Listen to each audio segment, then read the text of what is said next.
conhece, principalmente para os que estão nos assistindo. Eu sou o pastor Alberto Pastor e hoje eu estou aqui porque o nosso pastor, o pastor Dalton de Souza Lima, encontra-se em Natal, lá na cidade de Ponta Negra, ou no município, né? Eu não lembro. Enfim, por causa da plantação da nova igreja batista em Ponta Negra. Então, por isso que eu estou aqui hoje, para poder trazer a mensagem de Deus aos nossos corações.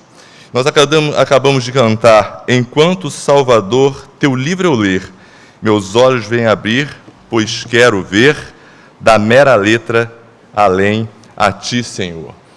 É importante realmente que nós não apenas venhamos a cantar um hino que muitas vezes é bonito, mas nós precisamos realmente vivenciar isso em nossas vidas. Muitas vezes apenas nós cantamos, mas não meditamos, não compreendemos realmente a mensagem que quer passar. E tem muito a ver com o que nós vamos meditar nesta manhã. Eu peço para que os irmãos, os amigos, abram suas Bíblias. Em 1 João, capítulo 2, nós vamos estar lendo os versículos de 15 a 17. Repetindo, 1 João, capítulo 2, 15 a 17. Como nós podemos perceber aqui, nesse cântico, que a pessoa deseja entender a letra muito mais, ou seja, se aprofundar na palavra e conhecer, não é problema para ninguém compreender, principalmente os que já tiveram um encontro pessoal com o Senhor Jesus, que a palavra de Deus, ela é realmente a orientação para as nossas vidas. É nela que nós devemos buscar as respostas para as situações diversas pela qual nós estamos passando e vivenciar segundo as suas orientações. Entretanto, como nós temos agido no nosso dia a dia? Será que realmente nós temos buscado seguir as orientações que o Senhor Jesus nos deixou? Ou temos muitas vezes feito as nossas vontades, cedendo às coisas do mundo? E por falar em mundo, você ama o mundo? Diz assim a palavra do Senhor: não ameis o mundo, nem o que no mundo há. Se alguém ama o mundo, o amor do Pai não está nele. Porque tudo que há no mundo, a concupiscência da carne, a concupiscência dos olhos e a soberba da vida, não é do Pai, mas do mundo. E o mundo passa, e a sua concupiscência, mas aquele que faz a vontade de Deus permanece para sempre. Meu querido, se você ama o mundo, o amor de Deus não está em você. Porque a palavra de Deus, ela é clara nisso daqui. E vamos esclarecer um ponto, quando a Bíblia fala sobre mundo. Eu já fui questionado sobre isso, quando disse uma vez para uma pessoa que não devia amar o mundo. Ela retrucou dizendo: mas eu amo o mundo, porque o mundo é a criação, foi feito por Deus. Ele estava ali querendo se referir aos mares, às montanhas, às flores, enfim, a fauna, a flora e tudo que Deus criou, que realmente é maravilhoso. Mas mesmo que fosse isso, nós não deveríamos amar o mundo, porque é a criação, nós temos que amar o Criador, ao Deus verdadeiro Criador. Na verdade, essa expressão, quando aparece na palavra de Deus, ela faz menção ao sistema mundano. A Bíblia nos diz que o diabo é o Deus desse século e o príncipe deste mundo, como está lá em João 16, 11, de 8 a 11. Nós podemos abrir aqui João 16.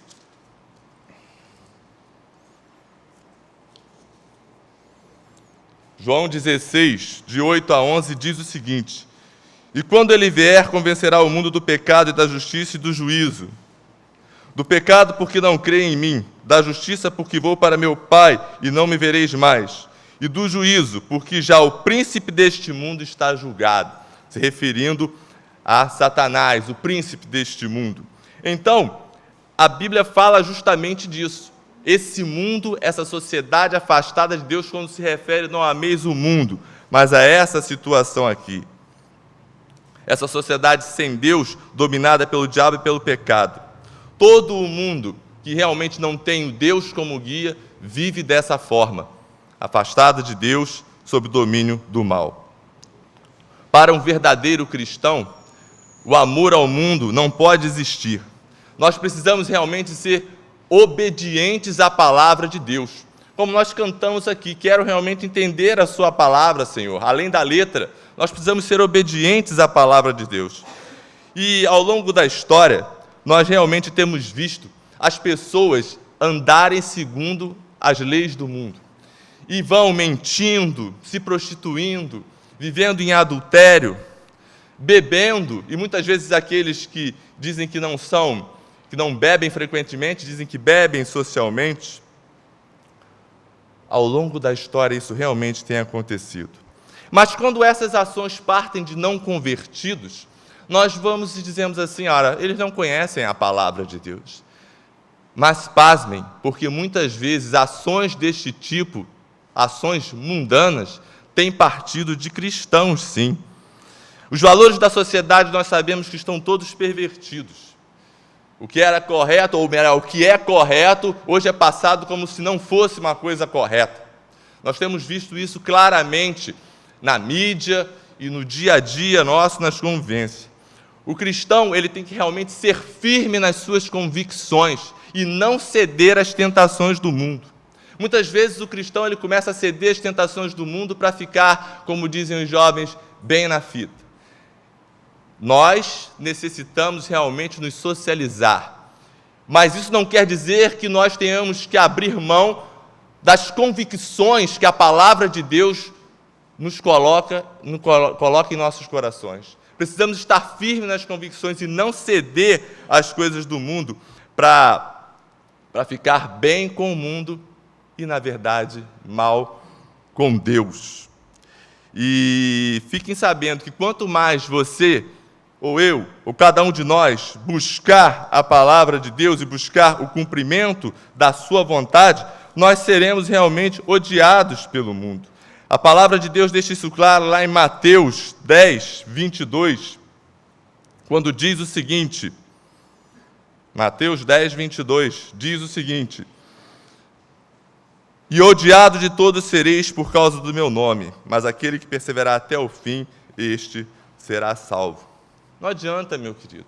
Quanto mais nós buscarmos nos aproximar do Senhor Jesus, fazer a vontade do Senhor em nossas vidas, realmente nós seremos odiados pelo mundo. E nós não podemos fazer concessões só para poder ficar bem com um amigo, bem com o chefe, bem com o namorado ou com a namorada. Nós precisamos realmente ser fiéis ao Senhor e à sua palavra. O grande problema é que realmente as pessoas dizem, não tem nada demais, é só um pouquinho, o que tem? Eu preciso realmente que os meus amigos se sintam bem.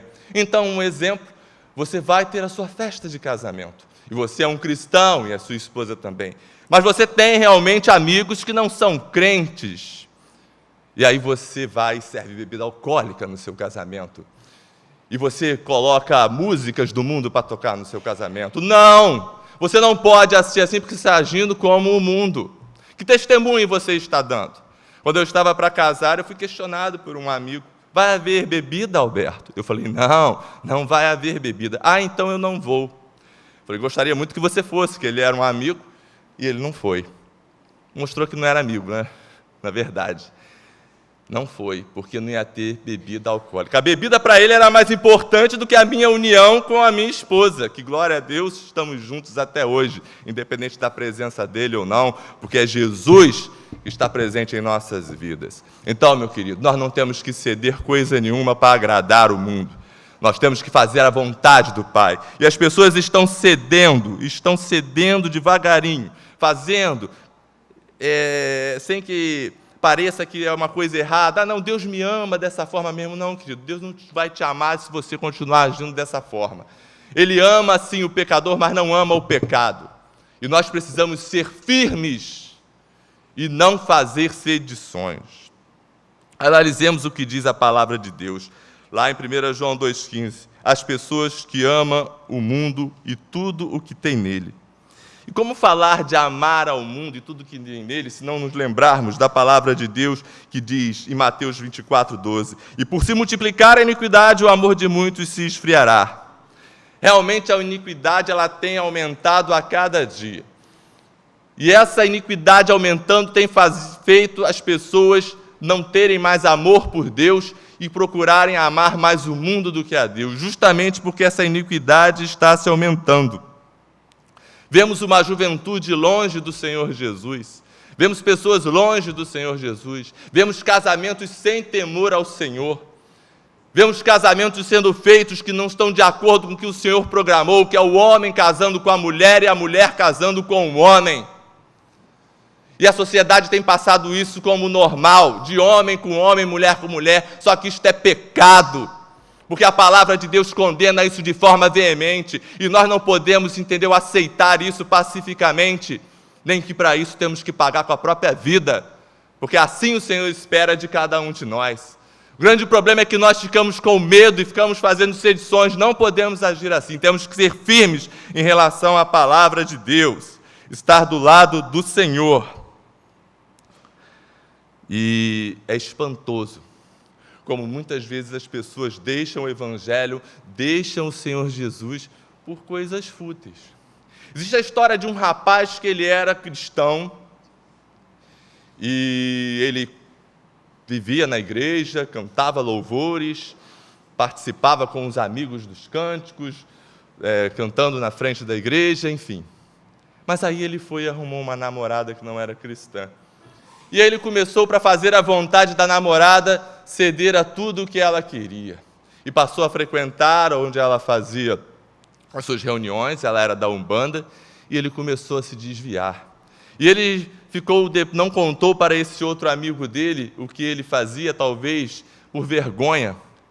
E ele tomou a ciência de que o amigo estava fazendo isso por outras pessoas. E ele disse para as outras pessoas, eu gosto dela, eu tenho que fazer à vontade porque eu gosto dela. Mas aí vem uma pergunta, vale mais a pena um namoro do que uma vida eterna com Cristo? Vale mais a pena um serviço ou uma posição em um determinado local do que uma vida eterna com Cristo? Vale a pena mais viver no pecado do que uma vida eterna com Cristo? Será que realmente vale? As pessoas não estão compreendendo que nós estamos aqui de passagem e que após a nossa morte física há uma outra realidade que é a eternidade e existem dois caminhos. Aquele que for fiel ao Senhor e o aceitar como Senhor e Salvador irá para o céu, mas aquele que não for fiel vai para o inferno. E às vezes as pessoas não deixam isso claro, porque pode balançar, mexer, mas é para realmente você refletir, meu irmão e meu amigo. Você precisa entregar a sua vida ao Senhor Jesus e ser fiel a Ele, para que você, quando partir daqui, você vá para o céu. Isso aqui é uma passagem apenas. Esta vida aqui é uma passagem apenas. E as pessoas estão achando que a gente tem essa vida aqui e vai ser para sempre. Não vai ser, não. E tem uma realidade depois. E aonde você vai estar nesta realidade depois? Estão deixando muitos de ler a Bíblia, de orar, de fazer a vontade do Pai. Mas por quê? 1 João 2,15 já responde. Essas pessoas amam ao mundo. Se acomodarem em fazer as coisas do mundo, estão fazendo as coisas do mundo. E achando que é tudo normal.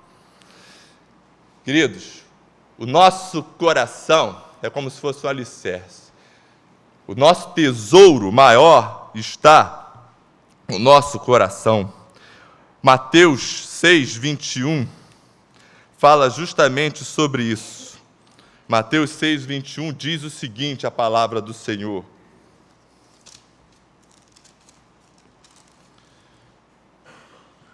Porque onde estiver o vosso tesouro, ou seja, aquilo mais importante, aí estará também o vosso coração. Querido, se você realmente deixar o seu coração, o coração que é o alicerce, e colocar somente a sua vida no Senhor Jesus, você vai viver realmente somente para Ele. porque o seu coração está nisso. Mas se você deixar o seu coração no mundo, você vai ter uma vida mundana que não agrada ao Senhor Jesus. Onde você tem posto o seu coração? Onde você realmente tem procurado, ou melhor dizendo, o que você tem procurado realmente fazer? A vontade de Deus ou a sua própria vontade? Por isso que ele começa a discorrer sobre a concupiscência dos olhos. E ele vai falando aqui, porque tudo que há no mundo, a concupiscência da carne, a concupiscência dos olhos, a soberba da vida não é do Pai, mas do mundo. E vamos aqui primeiro falar sobre a concupiscência dos olhos. Muitas vezes as pessoas falam assim, mas não tem nada demais. Olhar não tira pedaço, olhar não mata. Acabou de ir por terra tudo isso aqui, toda essa frase. Porque ele diz sobre a concupiscência dos olhos, não é do Pai, mas do mundo. E quando é que começa a concupiscência dos olhos? Quando eu olho para algo que não devo olhar. Quando eu começo a olhar para algo que eu não devo olhar. Cuidado com o que você está pondo, em que você está pondo os seus olhos. Cuidado com o que os seus filhos estão pondo os seus olhos. Hoje em dia existe muito aí uma propagação de que nós temos que deixar os nossos filhos fazerem o que quer, porque eles têm que ter a liberdade dele, por isso, por aquilo. Meus amados, nós precisamos realmente estar com as rédeas dos nossos filhos em nossas mãos. Nossos filhos não têm que ter senha de celular, senha de computador, só para eles e nós não termos acesso. Nós precisamos estar sabendo o que eles estão vendo. Isso é importante por amor a eles. Precisamos estar, sim, sabendo que os nossos filhos estão vendo e o que nós estamos vendo também. Quantos de nós não trava, às vezes, uma peleja interna? Alguma coisa realmente que mexe conosco. E aí nós começamos a olhar. Meu amado, essa é a porta de entrada para o pecado em sua vida. E vamos aqui fazer uma diferença entre a tentação e o pecado. Você é tentado, sim. Mas se você não cede à tentação, você não consome o pecado.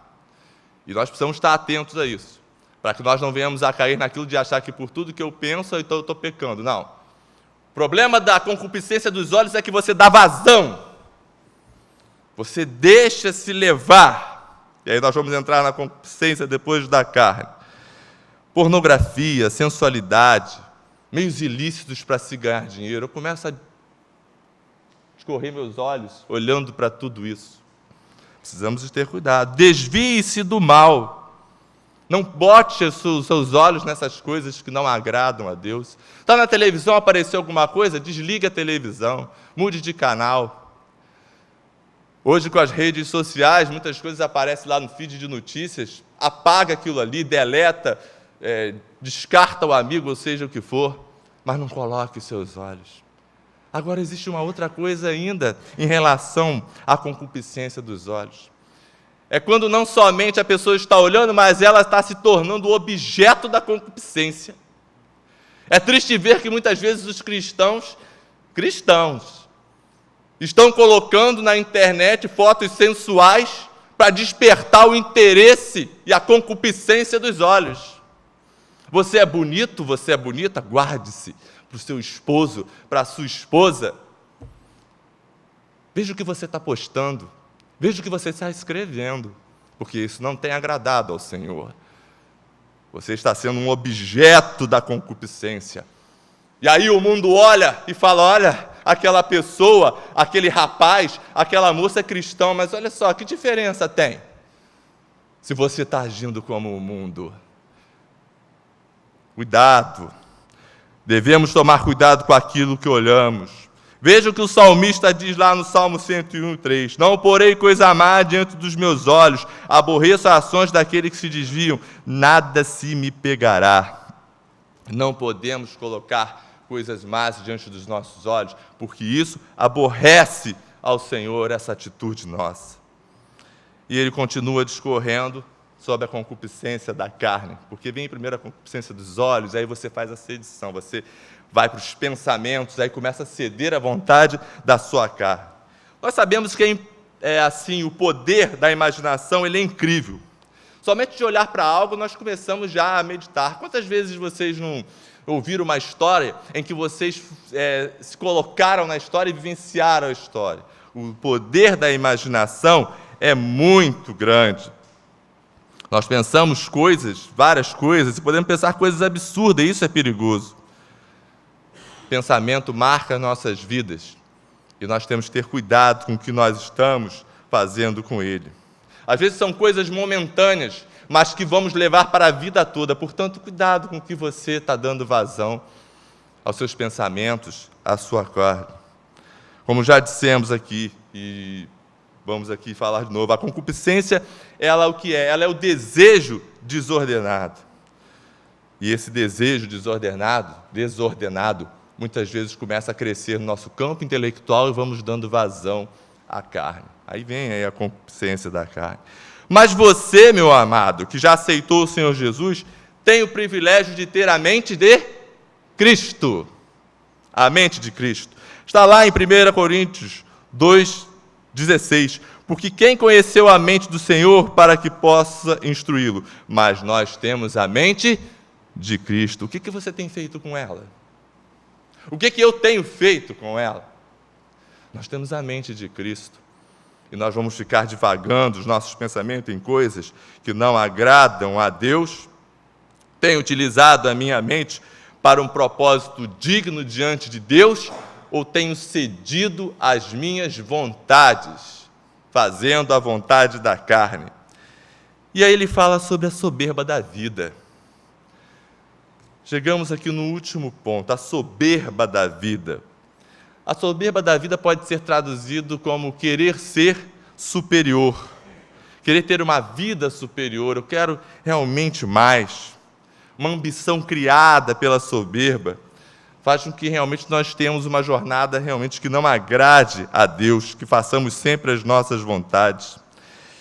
Imagine que muitas vezes você pode ter um amigo que conseguiu algo na sua vida, e aí você, deixando-se levar pela concupiscência dos olhos, da carne, que uma coisa vai levando a outra, e entrando na soberba, você quer ser mais. E aí você não mede esforços para poder chegar naquele estágio. Soberba da vida. E, meus queridos, isso não é de agora, não. Essa soberba de querer ser mais vem de muito tempo. Muito tempo. E vem desde a época em que Lúcifer, Satanás, tentou querer ser igual a Deus, como nós podemos ler lá em Isaías 14, de 12 a 14. Soberba da vida. E se não bastasse somente isso também na criação, quando a serpente, chegando ali para Eva, induziu ela e Adão também foi e enveredou pelo mesmo caminho, porque eles diziam ali que seriam igual a Deus. Essa soberba, meus amados, ela é gerada dentro do nosso coração.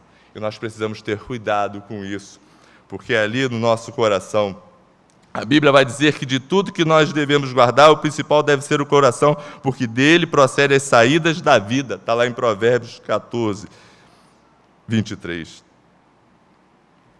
Portanto, do nosso interior pode sair coisas que agradam a Deus ou desagradam a Deus. Vai depender de onde eu tenho posto o meu coração, onde eu tenho posto a minha vontade.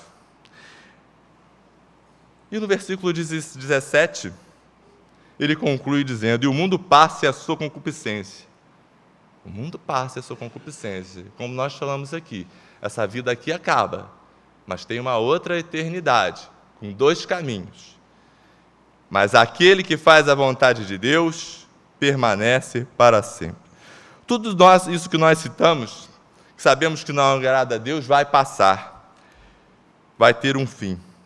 Porém, se fazemos a vontade de Deus em nossas vidas, se buscamos realmente diariamente corrigir aquilo que não agrada a Deus, se realmente buscamos afastar as coisas que não agradam a Deus em nossas vidas, se buscamos ser fiéis ao Senhor, permaneceremos para sempre. Temos que escolher realmente ir na contramão do mundo. Não podemos tomar a forma deste mundo. A palavra de Deus diz que nós precisamos ser sal e luz no mundo. E muitos cristãos estão deixando de ser salgados pelo mundo. Nós precisamos ser sal e luz no mundo. Andar na contramão do mundo. Sabendo que realmente as pessoas vão resistir. E glórias a Deus por isso. Que quando há resistência, é porque nós sabemos que a palavra de Deus está sendo cumprida e que realmente Ele está sendo vitorioso. Andar na contramão do mundo. Porque aí vamos experimentar a boa, agradável e perfeita vontade de Deus, como nós podemos ler em Romanos 12, 2. Queridos, que possamos viver assim, fazendo a vontade de Deus em nossas vidas, fugindo das concupiscências do mundo, não nos deixando realmente ser influenciados pelo mundo, mas como cristãos, conhecedores da palavra de Deus, nós venhamos a influenciar o mundo, a dar um bom testemunho, para que aquele que ainda não teve um encontro pessoal com o Senhor Jesus possa dizer: eu gostaria de conhecer esse Deus que tu serve, eu gostaria de realmente ser um servo do Senhor Jesus. Mas como Ele vai fazer isso se você andar conforme o mundo anda? Se você tiver as mesmas posturas que o mundo tem? É sério isso, é sério. E precisamos ser firmes em nossas convicções. Que o Senhor te abençoe, que o Senhor te guarde, que o Senhor realmente faça você corrigir aquilo que não agrada ao Senhor. Eu tenho buscado também corrigir o que não agrada ao Senhor. Porque muitas vezes a gente chega daqui e parece que o pregador ele não é pecador. Ele é pecador sim, como todos os senhores aqui. E precisa também se corrigir. Que Deus nos abençoe. Amém.